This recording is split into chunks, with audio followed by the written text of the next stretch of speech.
Hello dear students, मैं हूं मिथिलेश कुमार और आप सभी लोगों का स्वागत करता हूं उदित फार्मेसी के ऑनलाइन लर्निंग प्लेटफॉर्म पर। कैसे हैं आप सभी लोग? आशा करता हूं अच्छे होंगे, स्वस्थ होंगे और मस्त होंगे। हाँ, थोड़ा सा फार्माकोग्नोसी में पढ़ते पढ़ते थक चुके हैं। सर आप लोगों का कमेंट आ रहा है कि सर याद नहीं हो रहा है, याद नहीं हो रहा है, क्या करें सर, कैसे करें? देखो, फार्माकोग्नोसी सब्जेक्ट याद करने वाला है। आपको याद नहीं हो रहा है लेकिन फिर भी आपको मल्टीपल टाइम्स पढ़ते चलना है। एंड एग्ज़ाम में जब आप बार बार पढ़ते हुए जाओगे ना, तो एट द एंड एग्ज़ाम में आप लिख के आओगे। समझ रहे बात को? अगर यहीं पे हिम्मत हार जाओगे, छोड़ दोगे, तो फिर दिक्कत होगी। तो हिम्मत हारना नहीं है, छोड़ना नहीं है, रिवीजन करते रहना है, पढ़ते रहना है। एग्ज़ाम में लिख के आना है, टॉपिक से रिलेटेड लिख के आना है। टू दी पॉइंट नहीं लिख पाएंगे तो कोई बात नहीं, लेकिन उससे संबंधित जो भी क्वेश्चन पूछा हुआ है उससे संबंधित आप जो भी जानते हैं अपने शब्दों में जरूर लिख सकते हैं। ठीक है, चलो तो शुरू करते हैं फार्माकोग्नोसी के टॉप 20 सीरीज़ का पार्ट 14। पार्ट 14 में हम लोग अभी तक क्वेश्चन नंबर कितना तक पढ़ चुके थे? पार्ट 13 में। तो पार्ट 13 में हम लोग क्वेश्चन नंबर 14 तक पढ़ लिए थे, करेक्ट। तो आगे हम लोगों को पढ़ना था क्वेश्चन नंबर 15। क्वेश्चन नंबर 15 क्या है सर? तो क्वेश्चन नंबर 15 है आपका describe the methods of preparation of Ayurvedic formulations. यानी कुछ आयुर्वेदिक फॉर्मुलेशन होते हैं, जैसे फार्मास्यूटिकल फॉर्मुलेशंस में जैसे एलोपैथिक फॉर्मुलेशन होते हैं, दवाओं के अलग अलग रूप होते हैं, जैसे tablet, capsule, syrup, injection, emulsion, suspension, है ना। सब तो दवा ही है लेकिन दवा का अलग अलग रूप है। जस्ट लाइक दैट ये आयुर्वेदिक फॉर्मुलेशंस होते हैं, जैसे अरिस्टा होता है, असावा होता है, गुटिका होता है, तैला होता है, चूर्ण होता है, लेह होता है, भस्म होता है। तो ये सब बनाने के मेथड्स क्या क्या हैं, ये सब बनाने के मेथड होते हैं, कैसे कैसे क्या बनता है, कुछ एग्जाम्पल्स वगैरह ये सब भी पढ़ेंगे। लेकिन अभी मैं इसको स्किप कर रहा हूँ, अगली क्लासेस में मैं इसको कवर करूँगा। एंड क्या होता है अरिस्टा, असावा, तैला, चूर्ण, लेह, भस्म सब पढ़ाएंगे। लेकिन अभी आपके जो क्वेश्चन नंबर मतलब टॉप 20 सीरीज के पार्ट 14 है, इसमें आगे के क्वेश्चन नंबर 16 को कंटिन्यू कर रहा हूँ। Write a short note on opium, यानी ओपीएम पर एक शॉर्ट नोट्स लिखिए, यानी डिटेल नोट लिखना है। ओपीएम पर काफ़ी बार सवाल आए हुए हैं, ठीक है।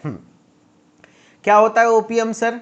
ओपीएम क्या होता है? इसी को हिंदी में अफीम कहते हैं। इसको हिंदी में क्या कहते हैं? अफीम कहते हैं। देखो लिखा है ना, यस। तो it is the dried latex, ये ड्राइड लेटेक्स होता है which is obtain from the Poppy plant, जो कि हमें पॉपी प्लांट से प्राप्त होता है।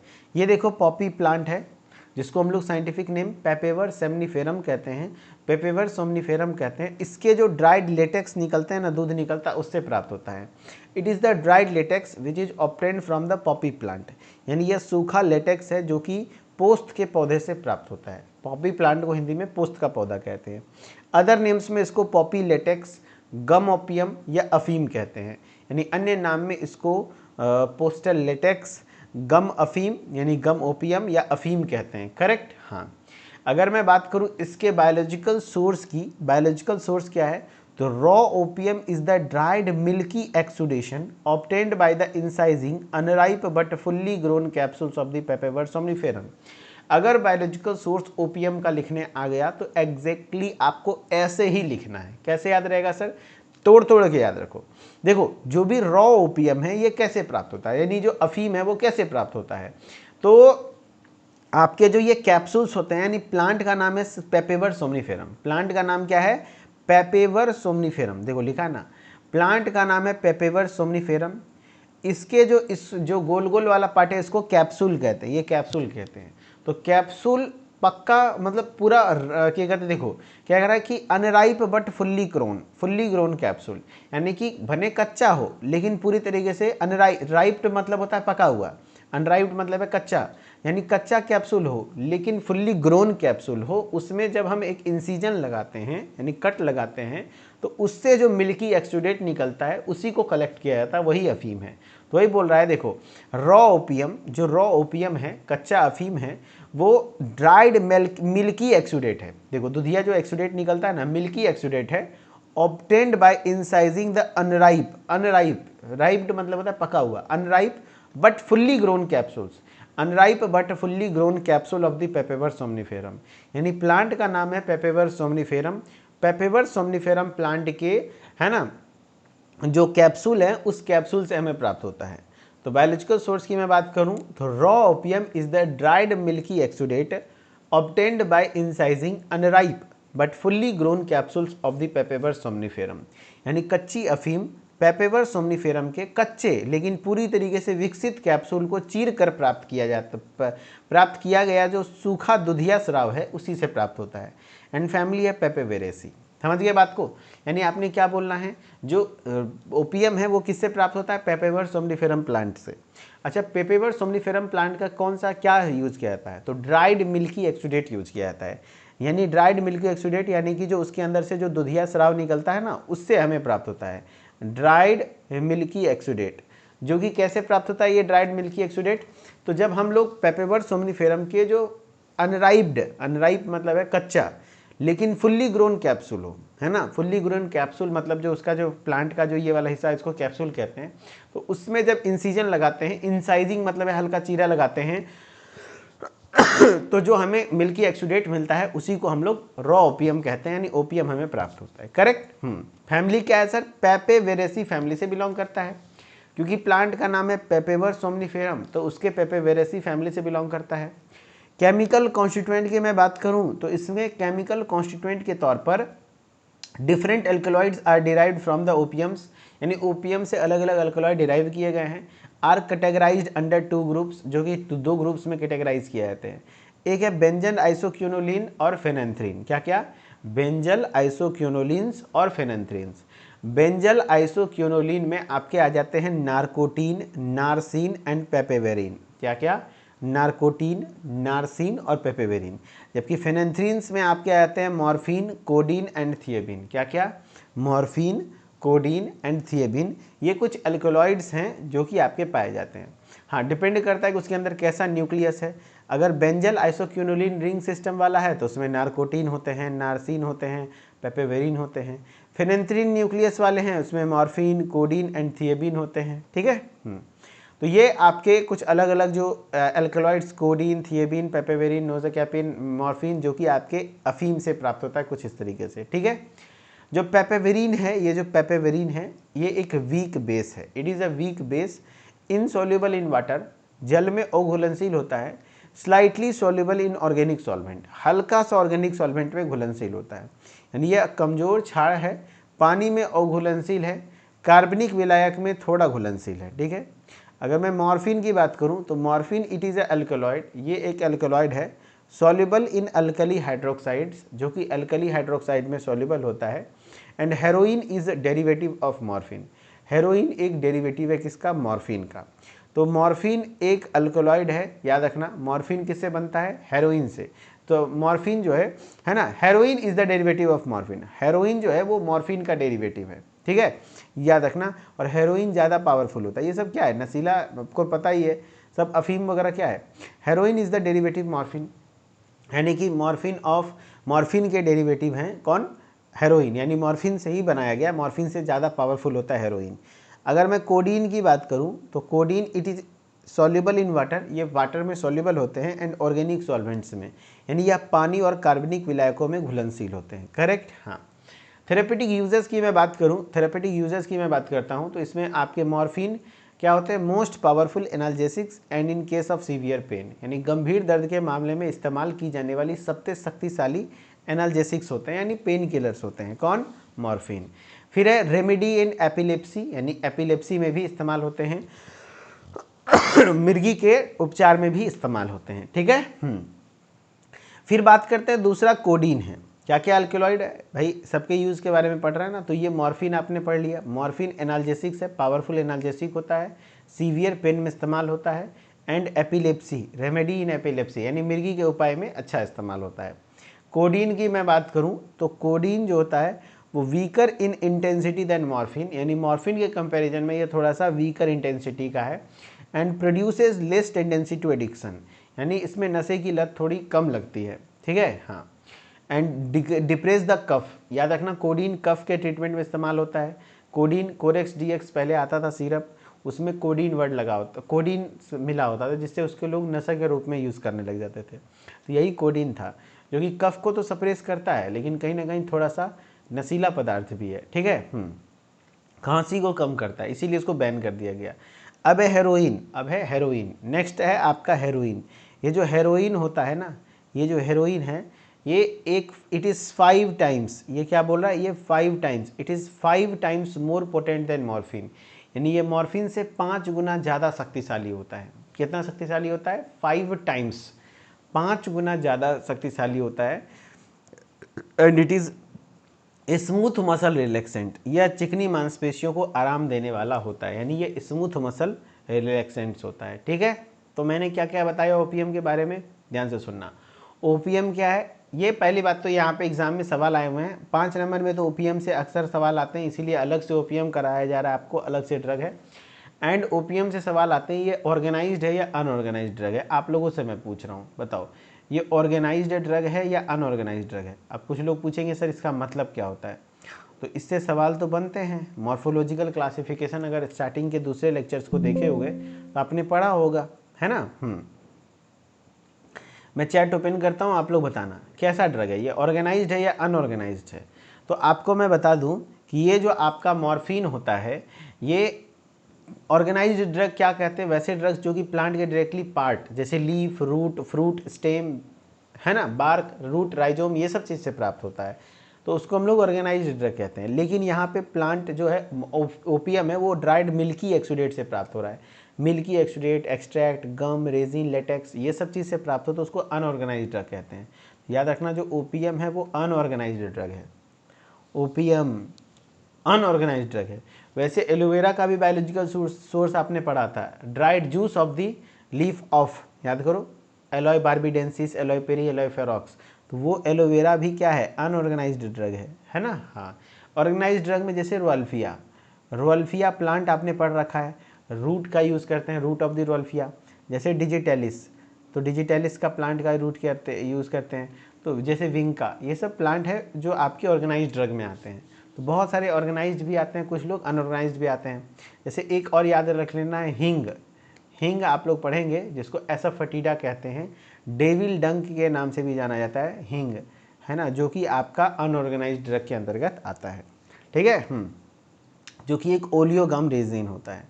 तो मैंने क्या बताया सर, ये एक ड्राइड लेटेक्स है जो कि हमें पॉपी प्लांट से प्राप्त होता है। अदर नेम्स में इसी को पॉपी लेटेक्स, गम ओपियम या अफीम कहते हैं, ध्यान रखिएगा। एंड बायोलॉजिकल सोर्स की मैं बात करूँ, raw opium is the dried milky exudate obtained by incising unripe but fully grown capsules of the papaver somniferum, यानी कि पेपेवर सोमनिफेरम के फुल्ली ग्रोन कैप्सूल से प्राप्त होता है। और अनराइप, उसमें इंसीजन लगाने से जो ड्राइड मिल्की एक्सुडेट निकलते हैं उसी से प्राप्त होता है। एंड इसकी फैमिली क्या है, पेपेवेरेसी है, पेपेवेरेसी फैमिली से बिलोंग करता है।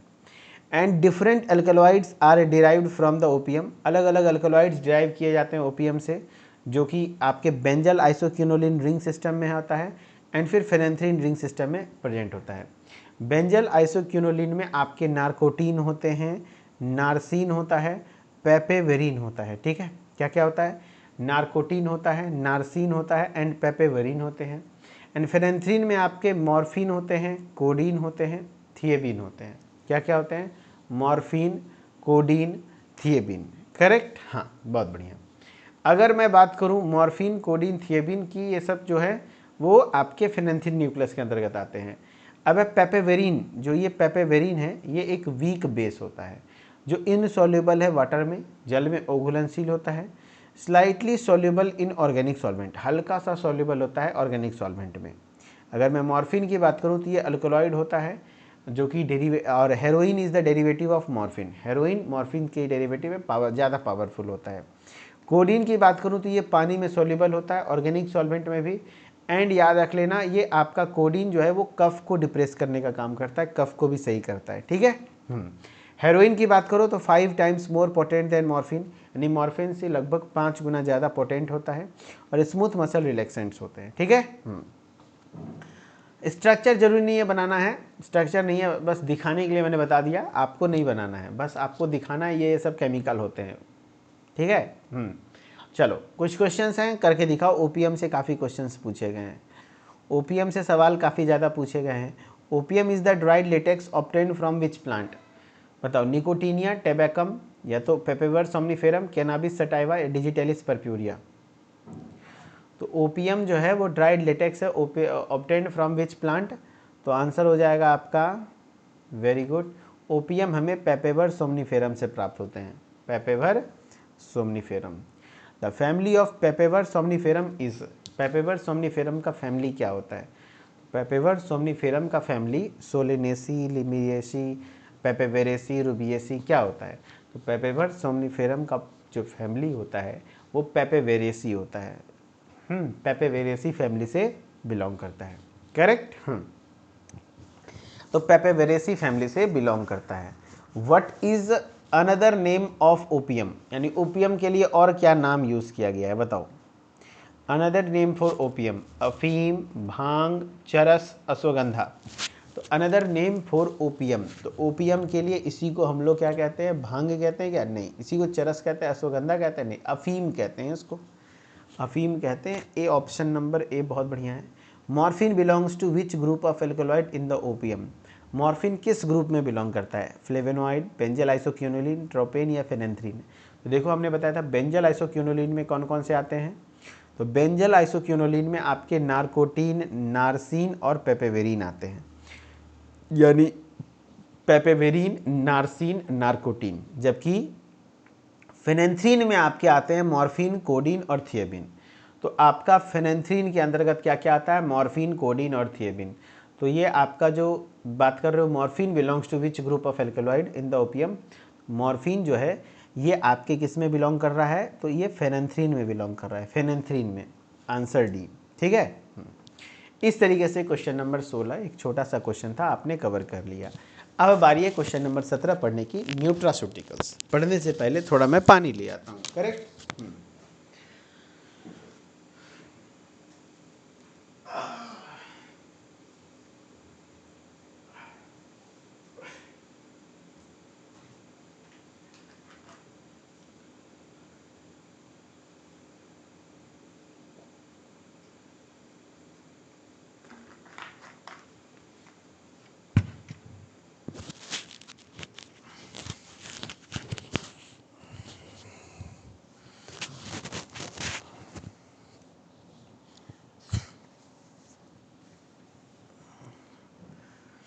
चलो भाई, तो हमारा क्वेश्चन नंबर 17 के लिए तैयार हो आप सभी लोग?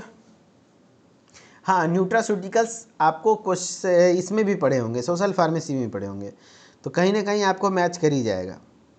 न्यूट्रास्यूटिकल्स आपने वहाँ पे भी पढ़ा होगा, तो वहाँ पे भी हेल्प मिलेगा।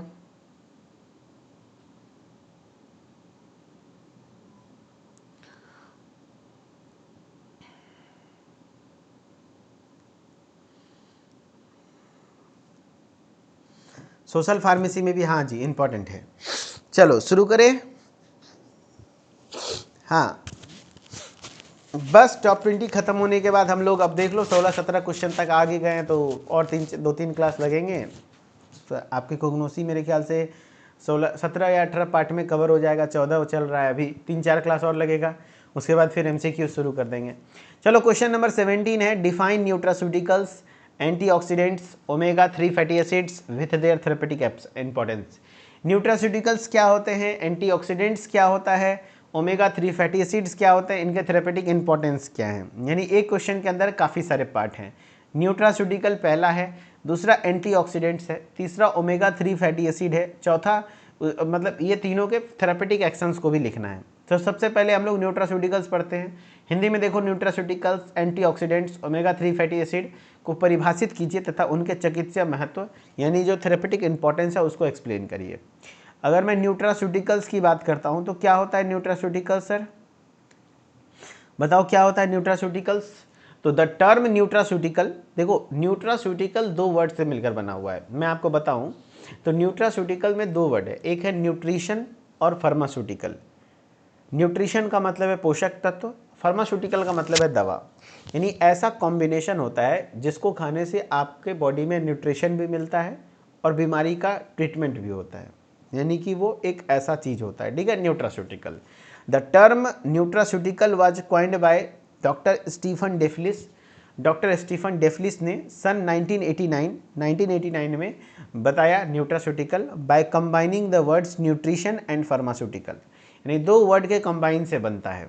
न्यूट्रास्यूटिकल 2 शब्द को डॉक्टर स्टीफन डेफलिस ने सन 1989 में दिया, जिसमें न्यूट्रिशन और फार्मास्यूटिकल शब्दों को मिलाकर गढ़ा था। यानी कि जो न्यूट्रास्यूटिकल्स है वो दो चीज़ों से मिलकर बना होता है, एक न्यूट्रिशन और फार्मास्यूटिकल। टर्म किसके द्वारा दिया गया? तो doctor Stephen DeFelice, doctor Stephen डेफलिस, ठीक है, हाँ, जो कि 1989 में आपके न्यूट्रास्यूटिकल को डिफाइन किया गया। अगर मैं बात करूं क्या बोल रहा है, it was originally defined as food or part of the food that provides medicinal or health benefit. मैंने बताया ये एक न्यूट्रिशन भी है, फार्मास्यूटिकल का भी रोल प्ले करता है, यानी ये ऐसे फूड होते हैं, ऐसे पार्ट ऑफ फूड होते हैं जो न्यूट्रिशन तो देता ही है, उसके साथ साथ आपके हेल्थ बेनिफिट भी है, मेडिसिनल इंपॉर्टेंस भी उसका होता है। यानी it was originally defined as food, ये ऐसे खाना होता है, ऐसा फूड होता है, ये पार्ट ऑफ फूड होता है जो आपको मेडिसिनल और हेल्थ बेनिफिट भी देने का काम करता है न्यूट्रिशन के साथ साथ। इसे मूल रूप से भोजन या भोजन के हिस्से के रूप में परिभाषित किया गया है जो चिकित्सा या स्वास्थ्य लाभ प्रदान करता है, जैसे इंक्लूडिंग प्रिवेंशन एंड और the treatment of many chronic diseases, जैसे कैंसर के ट्रीटमेंट में इस्तेमाल हो, बहुत सारे क्रोनिक मतलब है लंबे समय से चल रही बीमारी, जैसे cancer, diabetes, heart disease, hypertension, arthritis, osteoporosis जैसे सिचुएशन से मैनेज करने में मदद करे, यानी जिसमें कैंसर, मधुमेह, हृदय रोग, उच्च रक्तचाप, गठिया, ऑस्टियोपोरोसिस जैसी पुरानी बीमारियों की रोकथाम के उपचार में शामिल हो। ठीक है, क्या रोल होते हैं सर न्यूट्रास्यूटिकल्स के, है ना, थेरेपेटिक एप्लीकेशन, क्या फाइनल एग्जाम डेट अभी तक, जब बीटी यूपी नहीं दिया तो मैं कैसे बताऊं, लेकिन हाँ फर्स्ट वीक ऑफ मई में ही होगा, अभी तक के अनुसार आप लोगों का exam first week of May में है, मेरे ख्याल से यही रहेगा, इससे ज़्यादा डेट नहीं बढ़ेगा। चिकित्सा उपयोग में भूमिका की बात करें तो nutraceuticals are the food derived products, ये जो न्यूट्रास्यूटिकल्स हैं ये फूड डिराइव्ड प्रोडक्ट हैं that provide both nutritional and therapeutic benefit, यानी न्यूट्रास्यूटिकल्स ऐसे खाद्य उत्पाद हैं होते हैं जो पोषण और चिकित्सीय लाभ दोनों प्रदान करते हैं। समझ रहे बात को, यानी पोषण भी प्रोवाइड करता है, न्यूट्रिशन भी प्रोवाइड करता है ना। न्यूट्रास्यूटिकल्स फूड डिराइव्ड प्रोडक्ट्स है जो दोनों चीज क्या क्या प्रोवाइड करता है बताओ, है ना, क्या क्या प्रोवाइड करता है, both nutritional and therapeutic benefit, ये न्यूट्रिशनल बेनिफिट भी प्रोवाइड करता है, ये न्यूट्रिशनल बेनिफिट भी प्रोवाइड करता है एंड थेरेपेटिक बेनिफिट भी देने का काम करता है। ये फूड डिराइव्ड प्रोडक्ट्स हैं जो कि आपको दोनों चीज़ प्रोवाइड करते हैं। ठीक है, इसके अंतर्गत क्या क्या आते हैं, इसके अंतर्गत आता है दे इंक्लूड्स विटामिन्स, जैसे विटामिन्स हैं, है ना, हाँ, मिनरल्स हैं, प्रोटीन्स हैं, डाइटरी फाइबर्स हैं, प्रोबायोटिक्स हैं, एंटीऑक्सीडेंट्स हैं, हर्बल इंग्रेडिएंट्स हैं, ये सब न्यूट्रास्यूटिकल्स है जो कि कहीं ना कहीं आपके न्यूट्रिशन तो देता है। ये विटामिन, जैसे कोई विटामिन खा रहे हो आपके बॉडी में न्यूट्रिशन तो दे रहा है, लेकिन अगर किसी को विटामिन ए खा रहे हैं, अगर किसी को विजन में दिक्कत है, रतौंधी का इश्यू है, तो वो इम्प्रूव होगा, है ना, हाँ, यानी इनमें विटामिन, खनिज, प्रोटीन, आहार रेशा, प्रोबायोटिक्स, एंटीऑक्सीडेंट्स, हर्बल घटक शामिल होते हैं। They help in boosting immunity, ये आपके इम्यूनिटी को बूस्ट करते हैं, मेंटेनिंग हार्ट हेल्थ, आपके हार्ट के हेल्थ को भी मेंटेन करते हैं, controlling blood sugar and cholesterol, यानी आपके ब्लड शुगर, जैसे देखो ये सब क्या है, जो आपके ओमेगा 3 फैटी एसिड वगैरह होते हैं, जो भी विटामिन, मिनरल वगैरह, डाइटरी फाइबर्स वगैरह होते हैं, प्रोबायोटिक्स होते हैं, ये सब आपकी इम्यूनिटी के लिए अच्छा होता है, आपके हार्ट के हेल्थ के लिए एंड ब्लड शुगर के लिए, कोलेस्ट्रॉल के लिए। यानी ये जो न्यूट्रास्यूटिकल्स हैं ये आपके इम्यूनिटी को बढ़ाने में, हृदय स्वस्थ बनाए रखने में, रक्त शर्करा और कोलेस्ट्रॉल को नियंत्रित करने में मदद करते हैं, है ना, हाँ। दे इम्प्रूव डाइजेशन, ये digestion and strengthen bones and joints, यानी डाइजेशन को इम्प्रूव करता है एंड फिर आपके बोन्स एंड जॉइंट्स को स्ट्रेंथ प्रोवाइड करते हैं। They reduce oxidative stress and prevent life style diseases, है ना, यानी ये ऑक्सीडेटिव तनाव को कम करते हैं और जीवन शैली रोगों के रोकथाम में यूज होते हैं। ठीक है, अब बात करते हैं एंटीऑक्सीडेंट्स की, अब बात करते हैं एंटीऑक्सीडेंट्स, करेक्ट, हाँ, एंटीऑक्सीडेंट्स के डेफिनेशन क्या क्या है सर, तो एंटीऑक्सीडेंट्स आर द सब्सटेंस, ये ऐसे सब्सटेंस होते हैं दैट प्रिवेंट और delay oxidative damage of neutralising free radicals, यानी कि एंटीऑक्सीडेंट्स वे पदार्थ हैं जो मुक्त कणों को निष्क्रिय व ऑक्सीडेटिव क्षति को रोकते हैं। पहले तो हम लोग न्यूट्रास्यूटिकल्स पढ़ रहे थे, न्यूट्रास्यूटिकल बताओ क्या होता है, द टर्म न्यूट्रास्यूटिकल अगर लिखने आ जाएगा, इंडिविजुअली 1 बाय 1 पढ़ते हैं, टर्म न्यूट्रास्यूटिकल आ जाएगा, किसने दिया, डॉक्टर स्टीफन डेफलिस ने 1989 में दिया, और ये दो वर्ड के कंबाइनिंग से बनता है, न्यूट्रिशन और फार्मास्यूटिकल। ठीक है, चलो ध्यान से आप लोग पढ़ाई पे ध्यान दीजिए, इधर उधर मत बौखिए। It was originally defined as food or part of food that provide medicinal or health benefit. ये ऐसे खाना होते हैं, ऐसे फूड होते हैं जो कि आपको मेडिसिनल और हेल्थ बेनिफिट देने का काम करता है। ये आपके जो पुरानी बीमारियां हैं उसके प्रिवेंशन या ट्रीटमेंट में भी इस्तेमाल होते हैं, जैसे क्रोनिक डिजीज़ है, जैसे cancer, diabetes, heart disease, hypertension, arthritis वगैरह, ऑस्टियोपोरोसिस वगैरह। फिर आपके ये फूड डिराइव्ड प्रोडक्ट्स हैं जो कि आपको न्यूट्रिशनल और थेरेपेटिक बेनिफिट देते हैं। इसमें विटामिन, मिनरल्स, बोलेगा न्यूट्रास्यूटिकल के अंदर क्या क्या आता है, कुछ अलग नहीं है, कोई तोप नहीं है, वही सब है, vitamin, mineral, protein, dietary fibres, probiotics, probiotic यानी गुड बैक्टीरियाज होते हैं, है ना, एंटीऑक्सीडेंट्स होते हैं, हर्बल इंग्रेडिएंट्स होते हैं, ये सब हो गया, ठीक है। ये आपके इम्यूनिटी को बूस्ट करते हैं, आपके हार्ट के हेल्थ को अच्छे से बनाते हैं, and blood sugar and cholesterol को कंट्रोल करते हैं, आपके डाइजेशन और बोन वगैरह, जॉइंट्स वगैरह को स्ट्रेंथ प्रोवाइड करते हैं, reduce oxidative stress, oxidative stress को कम करते हैं, ठीक है। अब नेक्स्ट है एंटीऑक्सीडेंट्स। नेक्स्ट है एंटीऑक्सीडेंट्स। चलो सारे लोग बताओ एंटीऑक्सीडेंट क्या होता है। नाम में ही लगा हुआ है एंटीऑक्सीडेंट। तो ऐसे ये एजेंट्स होते हैं जो आपके ऑक्सीडेशन को रोकते हैं, है ना, ऑक्सीडेटिव डैमेज को रोकते हैं। ये एंटी एजिंग भी कह सकते हो। एंटीऑक्सीडेंट अगर प्रॉपरली यूज करोगे तो आपका एज जल्दी दिखेगा नहीं, है ना। हाँ आप ज़्यादा दिन तक जवान दिखोगे। जैसे हरी सब्जियां वगैरह में आपको एंटीऑक्सीडेंट होते हैं। एंटीऑक्सीडेंट्स आर द सब्सटेंस, ऐसे सब्सटेंस होते हैं प्रिवेंट और डिले ऑक्सीडेटिव डैमेज, यानी ऑक्सीडेशन होने की वजह से जो डैमेज होता है बाय न्यूट्रलाइजिंग फ्री रेडिकल्स। यानी एंटीऑक्सीडेंट्स वे पदार्थ हैं जो मुक्त कणों को निष्क्रिय कर सकते हैं, कर ऑक्सीडेटिव को रोकते हैं, यानी जो भी आपके फ्री रेडिकल्स हैं उसको न्यूट्रलाइज करता है, एंड जो ऑक्सीडेटिव स्ट्रेस, ऑक्सीडेशन की वजह से जो डैमेज हो सकता है उसको रोकने का काम ही करता है। एंटीऑक्सीडेंट सिंपल है, नाम में ये एंटी लगा हुआ है, यानी ऑक्सीडेशन को रोकता है, एंड जो फ्री रेडिकल्स हैं उसको न्यूट्रलाइज करता है। यानी फ्री रेडिकल्स आर हाईली, जो फ्री रेडिकल्स होते हैं हाईली रिएक्टिव मॉलिक्यूल हैं जो डैमेज कर सकते हैं सेल्स को, है ना, प्रोटीन्स को, लिपिड्स को, डीएनए को, जिससे आपके सेल्स डैमेज हो जाएंगे। अगर एंटीऑक्सीडेंट की कमी होती है, सेल्स डैमेज होता है तो कम उम्र में ज़्यादा उम्र दिखने लगता है। यानी मुक्त कण अत्यधिक प्रतिक्रियाशील अणु होते हैं जो कोशिकाओं, प्रोटीन या वसा, डीएनए के नुकसान पहुंचाते हैं, ठीक है।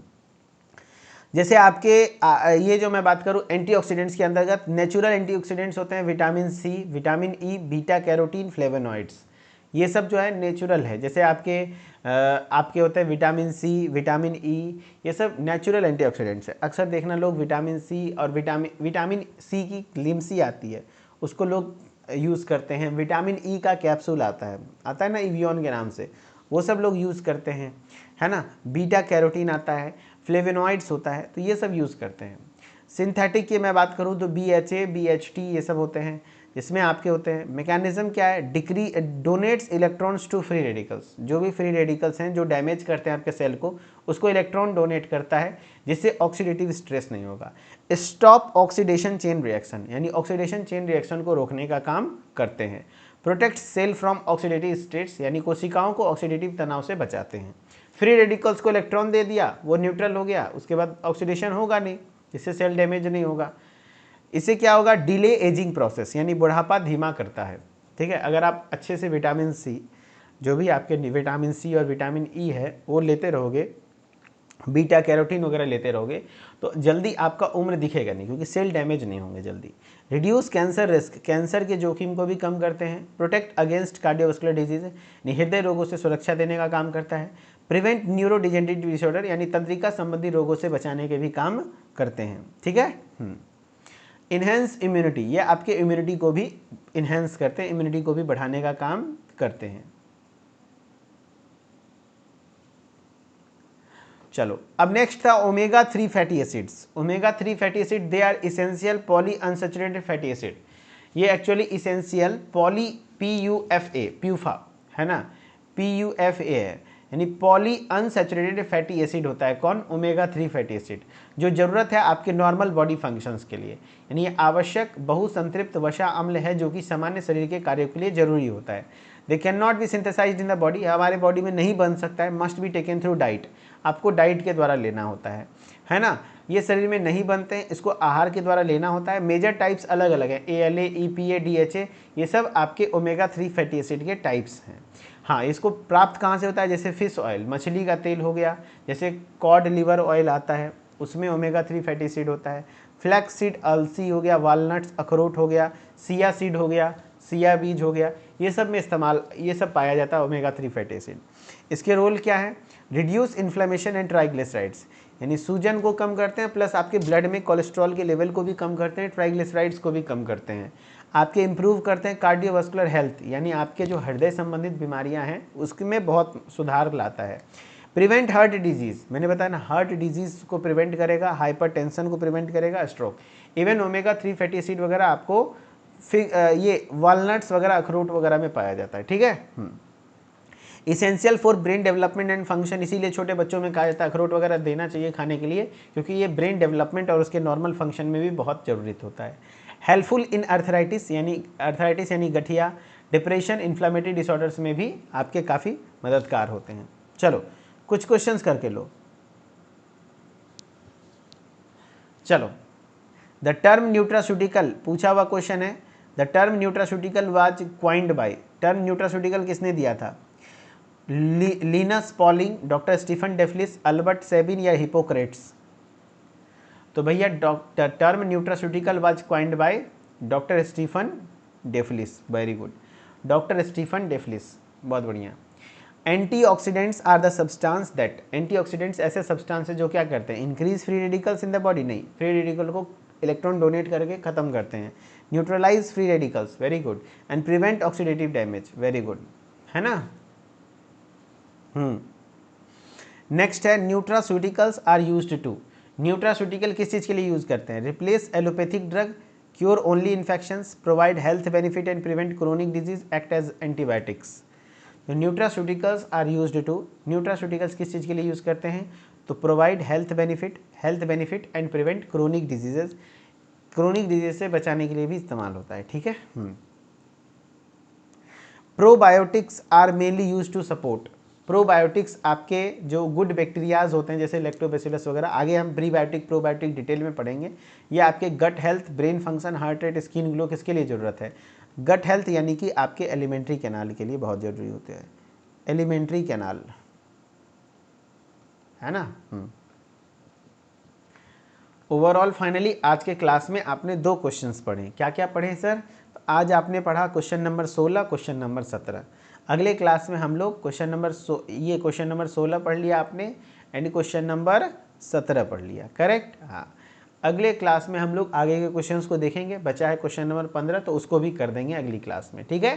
फिर क्वेश्चन नंबर 18, 19, 20 और 15 गिना के 4 क्वेश्चन बचे हुए हैं, आराम से 3 क्लास में हम लोग कवर कर लेंगे, 3 से 4 क्लास बहुत हो गया, ठीक है। ओके, चलो ठीक है, थैंक यू सो मच, बहुत बहुत शुक्रिया, धन्यवाद। फिर मिलते हैं नेक्स्ट क्लास में, एंड आई होप कि आपको लेक्चर अच्छा लगा होगा, समझ में आया होगा, चीज़ों को आप अच्छे से पढ़ रहे होगे।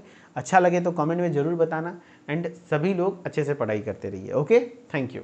मिथिलेश सर ऑफिशियल से जुड़े रहिए ताकि आपको हर एक अपडेट मिलता रहे। ओके, धन्यवाद।